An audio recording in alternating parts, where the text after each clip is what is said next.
नमस्कार किसान भाइयों, आज हम फिर से एक बार हाजिर हैं और बीजों के बारे में हम जानकारी पिछले भाग में लिए थे। धान के बीजों का चयन आप किस आधार पर करें, चाहे अवधि हो, लंबी अवधि, मध्यम अवधि या कम अवधि। इसी क्रम में आज हम बात कर रहे हैं फिर से एक बार डॉक्टर सत्येंद्र तोमर जी से, जो कि प्लांट ब्रीडिंग से हैं ये और एक कह सकते हैं कि एक ब्रीडर हैं। तो डॉक्टर साहब, हमने पिछले बार बात किया था कि 110 दिन की अवधि में या फिर एक आइडियल कंडीशन में किस तरह के बीजों का वो चयन करें, किस्मों का चयन करें। तो आज हम बात करेंगे कि अगर हम कॉमर्शियल वैल्यू की बात करें, जो किसान जो है वो उनके साथ चैलेंज होता है कि उनके धान में यील्ड अच्छा हो और परेशानी कम हो। तो ऐसे में मार्केट पे वो सबसे ज़्यादा निर्भर रहते हैं कि वो मार्केट से ही उनको बीजों को उपलब्धता करनी है। जो उनको किसी ब्रांड ने बता दिया कि इसकी इतनी ज़्यादा यील्ड है, वो उसी को ख़रीद लेते हैं। तो ऐसे में हम ये भी चीज़ आप बाद में आप ज़रूर उसमें इंक्लूड करें कि अगर आप मार्केट से ले रहे हैं तो आप कैसे लें। साथ ही हम अपने दर्शकों को बता दें कि श्रोताओं को बता दें, क्योंकि ये कार्यक्रम हमें FM ग्रीन से भी हम प्रसारित कर रहे हैं। तो जो FM ग्रीन सुनना चाह रहे हैं किसान भाई और उनके पास ये नहीं है उपलब्ध, तो मोबाइल एप्लीकेशन पर आप डाउनलोड कर सकते हैं इसका एप्लीकेशन। उसका जो लिंक है वो हमारे डिस्क्रिप्शन बॉक्स में दिया हुआ है। तो डॉक्टर साहब, बीजों की उपलब्धता पे आ जाते हैं कि ये बीज कैसे उपलब्ध होगा। आपने कई सारे बीजों को बारे में बताया और आगे भी आप आज बताएंगे। तो ये बीज उन तक कैसे पहुंच पाएगा किसान भाइयों तक? किसान भाइयों, जहाँ तक बीज की उपलब्धता का सवाल है, तो इसमें जितनी भी किस्में बिहार के लिए संस्तुत हैं, उसमें से ज़्यादातर किस्मों का बीज बिहार कृषि विश्वविद्यालय द्वारा पैदा किया जाता है और यहाँ बीज विक्रय केंद्र पे वो उपलब्ध रहता है। इसके अलावा जो भी हमारे बिहार कृषि विश्वविद्यालय के केंद्र हैं उन पे भी ये बीज उपलब्ध रहते हैं। इसके अलावा एक बात मैं बताना चाहूँगा कि जितनी भी जो किस्में हैं, संकर किस्मों को छोड़ के किसान भाई अपना खुद का बीज भी बना सकते हैं। तो किसान और खुद का बीज भी वो अगर अच्छी तरह से भंडारण करते हैं, उचित नमी उसमें करके रखते हैं, तो अगले साल के लिए वो बीज अपना खुद का बीज भी इस्तेमाल कर सकते हैं। इसके अलावा कोई भी अगर बीज किसान भाइयों को लेना है, ज़रूरत है, तो उसके लिए 25 मई के बाद से बिहार कृषि विश्वविद्यालय की जो मेन सेंटर है, हेड क्वार्टर है सबौर में, वहाँ उपलब्ध रहेगा। और जितने भी केवी के हैं, हर ज़िले में एक केवी के है, जितने केवी के हैं सारे केवी के पर भी ये बीज उपलब्ध रहेंगे। तो किसान भाइयों से अनुरोध है कि वो किसी भी केंद्र पे संपर्क करके उस बीज की उपलब्धता की जानकारी ले सकते हैं। किसान भाइयों, ये बीज उपलब्ध हो जाएगा 25 मई से और हमेशा ये 25 मई के आसपास ये बीज सालाना उपलब्ध शुरू हो जाता है। तो बिहार कृषि विश्वविद्यालय के जो विक्रय पटल है, बीज विक्रय केंद्र, आप वहाँ से खरीद सकते हैं। साथ ही सभी ज़िले, यानी कि जो हमारे जो 20 ज़िले हैं बिहार में, उन सभी ज़िलों के कृषि विज्ञान केंद्रों से ये बीज आप खरीद सकते हैं। अधिकांश बीज उपलब्ध हैं।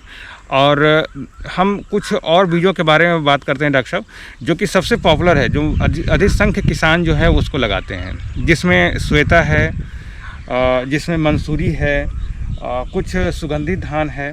तो इसके बारे में हम थोड़ी सी चर्चा कर लेते हैं कि श्वेता के बारे में, कि बिहार में लगभग आधे से ज़्यादा किसान एक समय में श्वेता लगा रहे थे और एक बार श्वेता में थोड़ी सी समस्या देखी गई 1 वर्ष। तो उसके बाद वो वैकल्पिक तौर पर दूसरे किस्मों का भी चयन किया, जिसमें कि उन्होंने सबौर श्री को लिया था हाथों हाथ। तो ऐसे में वो बताएं किसान भाइयों को कि जो श्वेता है उसके पैरेलल और कौन कौन से वैरायटीज़ हैं, और ये श्वेता में आखिर ये समस्या आई थी, तो क्या ये बार बार आने की संभावना है? हाँ, इसमें देखिए ऐसा है, जो श्वेता, राजेंद्र श्वेता किस्म है उसकी आपने बात की, तो ये मध्यम अवधि की किस्म है। 135 से 140 दिन में ये पककर तैयार होती है और इसकी उपज 40 से 45 कुंटल आराम से मिल जाती है। दाना, जैसे कि मैंने बताया, सबसे अपेक्षित या सबसे जो पॉपुलर चावल है वो मध्यम पतला चावल होता है और मध्यम पतला चावल ही राजेंद्र श्वेता का है।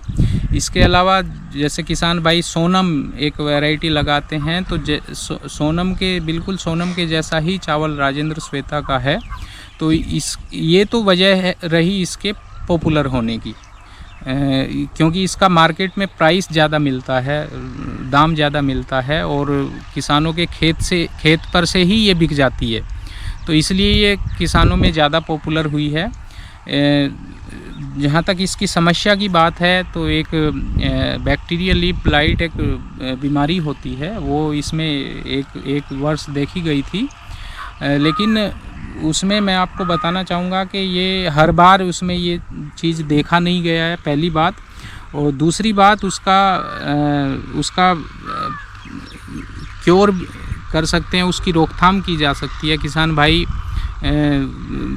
दवाई उपलब्ध है उसके लिए, तो फूल आने के से 10-20 दिन पहले किसान भाई अगर एक सुरक्षात्मक एक स्प्रे दवाई का कर देंगे, उसमें फफूंदीजनक और जीवाणु नाशक, फफूंदीनाशक और जीवाणु नाशक दवाओं का कॉम्बिनेशन होता है, अगर उसको किसान भाई इस्तेमाल करते हैं तो ये बीमारी को उसमें आने से रोका जा सकता है। और किसान भाई इसको आराम से इस्तेमाल करें, इसमें कोई और किसी भी तरह की कोई दिक्कत नहीं है जी। तो इसके बाद हम श्वेता जो है सबसे पॉपुलर वैरायटी है बिहार के कंडीशन में, सबौर श्री के बारे में भी थोड़ा सा जानकारी दे दें कि सबौर श्री अगर वो लगाना चाहते हैं तो उसके लिए कौन सा वक्त है सही, और ये इसकी क्या खासियत है। सबौर श्री की जहाँ तक बात है, सबौर श्री का मैं बताऊँ, ये बिहार कृषि विश्वविद्यालय द्वारा विकसित नई किस्म है, मध्यम अवधि की किस्म है, और इसकी बिजाई भी मध्यम अवधि के हिसाब से ही हम लोग 10 जून से लगा के और 25 जून के बीच में इसकी बिजाई करते हैं। और इसका दाना जो है वो मध्यम पतला ही होता है। इसकी उपज राजेंद्र श्वेता से भी ज़्यादा है, उपज के मामले में ये 55 कुंटल तक आसानी से ये प्रति हेक्टेयर उपज दे देती है, तो इसीलिए ये अभी पॉपुलर हो रही है, किसानों के बीच में ज़्यादा फैल रही है। तो किसान भाई इसको आराम से लगा सकते हैं सबौर श्री को, और निश्चित रूप से अधिक उपज मिलेगी जी। तो ये सबौर श्री भी जो है अधिक उपज देने वाली है। तो अगले जो हम इसमें बढ़ते हैं डॉक्टर साहब की बीज की जो दर है कि प्रति हेक्टेयर या प्रति एकड़ जो भी मानक किसान भाई को आप सजेस्ट करें कि उसमें उनको कितना रखना चाहिए, क्योंकि ये जो बीज दर है ये बहुत ज़्यादा किसान भाइयों में ये इच्छा रहती है कि हम कितना बीज हम डालें। अगर हमें 2 एकड़ में खेती करनी है, बीघा भी बोलते हैं, तो उसको हम कितनी बीज की ज़रूरत होती है, और उसमें जो बीज डालने जाएं तो उसके पहले बीजोपचार ज़रूर करें, इसके बारे में भी ज़रूर बताएं। बीज दर की जहाँ तक बात है, किसान भाइयों को बताना चाहेंगे कि बीज दर का जो है ये आप किस विधि से धान को लगा रहे हैं, ये उस पे ज़्यादा निर्भर करता है।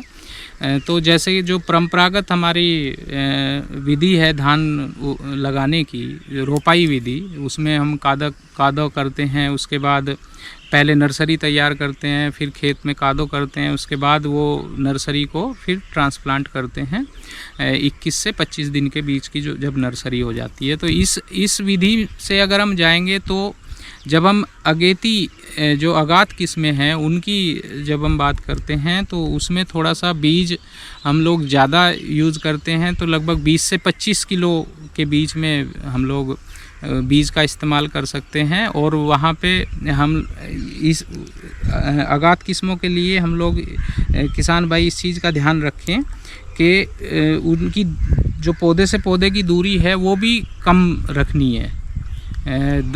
15 गुना 15 सेंटीमीटर की दूरी पे लगाएं, और पौधा 2 से 3 पौधा एक हिल में 2 से 3 पौधा लगाना चाहिए। इसके बाद जो मध्यम अवधि की किस्में हैं उनका भी लगभग 20 किलो बीज प्रति हेक्टेयर की नर्सरी का तैयार करने में इस्तेमाल होता है। और इसके अलावा जो सीधी बुआई है, अगर किसान भाई सीधी बुआई कर रहे हैं जो कि आजकल प्रचलन में है, उसमें लेबर की बचत होती है, इसके अलावा पानी की भी बचत होती है। तो उसमें अगर हम जाएंगे तो 25 से 30 किलो के बीच में बीज हमारा उसमें लगता है। और इसके अलावा अगर श्री विधि से जाते हैं, श्री विधि में 10-12 दिन की जो नर्सरी है उसका इस्तेमाल किया जाता है। तो श्री विधि में जो दूरी है वो 25 × 25 सेंटीमीटर की किसान भाई रखें, इस चीज़ का ध्यान रखें जी। तो ये बीज दर की बात हुई कि आप बीजों का जो चयन करते हैं तो उसमें कितना बीज आप इसमें डालें। चलते चलते हम ये जानना चाहेंगे डॉक्टर साहब कि जो सुगंधित प्रजाति है, जो किसान भाई शौकीन हैं, जो थोड़ा शौकिया तौर पे अपने लिए अच्छे वैरायटी लगाना चाहते हैं, तो उसमें कई सारी ऐसी किस्में हैं जो कि बिहार कृषि विश्वविद्यालय सबौर से भी निकली हैं, जिसमें कि सबौर सुरभित है। तो ऐसे में आप उनको बताना चाहेंगे जो कतरनी लगाने के इच्छुक हैं। एक किसान भाई और भी ये उनके रहती है इच्छा कि जो कतरनी है वो भागलपुर के बाहर के क्षेत्र में भी ये पॉसिबल है कि नहीं है, उसमें उनको क्या चुनौतियाँ आती हैं। तो उनको सुगंधित धान के बारे में ज़रूर बताएं कि सुगंधित धान का अगर वो चयन कर रहे हैं अपने लिए तो उसमें कौन कौन सी वैरायटी उनके लिए उपयुक्त हो सकती है। सुगंधित धान की जहाँ तक बात है तो सुगंधित प्रजातियों में बिहार कृषि विश्वविद्यालय द्वारा विकसित प्रजाति है सबौर सुरभित। सबौर सुरभित एक अत्यंत पतला महीन इसका चावल होता है और पुलाव के लिए बहुत ही अच्छा ये सुगंधित चावल है। इसको किसान भाई यूज़ कर सकते हैं। इसके अलावा ये मध्यम अवधि की किस्में 120-125 दिन में ये पक जाती है। इसके अलावा जैसे कतरनी की जो बात की, तो बिहार में मैं बता दूं कि जो हमारे परंपरागत धान है उसमें एक कतरनी उसमें से एक है। इसके अलावा और भी परंपरागत धान है, जैसे हम अगर उत्तर बिहार की अगर हम बात करें तो सोनाचूर एक प्रजाति है, वो वहाँ पे चलती है। इसी तरह से चंपारण बासमती है। तो भागलपुर रीजन की अगर हम बात करें तो कतरनी यहाँ का एक परंपरागत धान है और ये सुगंधित है। सुगंधित होने के साथ साथ में ये फोटो पीरियड सेंसिटिव है। फोटो पीरियड सेंसिटिव का मैं बता रहा हूँ। फोटो पीरियड सेंसिटिव मीन्स जो प्रकाश अवधि है, दिन की जो अवधि है, सूरज की जो अवधि है, उससे इसका पुष्पन प्रभावित होता है। तो तापमान और प्रकाश अवधि ये दोनों मिलके इसके पुष्पन को प्रभावित करते हैं। ये इस को कतरनी को किसान भाई जुलाई के प्रथम पखवाड़े में इसको लगाएं तो ज़्यादा अच्छी उपज प्राप्त होगी। और इसमें बहुत ज़्यादा खाद, रासायनिक खाद इस्तेमाल ना करें, क्योंकि इसकी बढ़वार ज़्यादा होती है और इसके गिरने का खतरा रहता है। जी, तो किसान भाइयों, ये थी मुख्य जानकारी, जो कि धान का बिजाई का समय चूँकि आ गया है, तो बिहार कृषि विश्वविद्यालय का सबौर का ये प्रयास रहता है कि आपको हर हाल में जानकारी आप तक पहुँचे।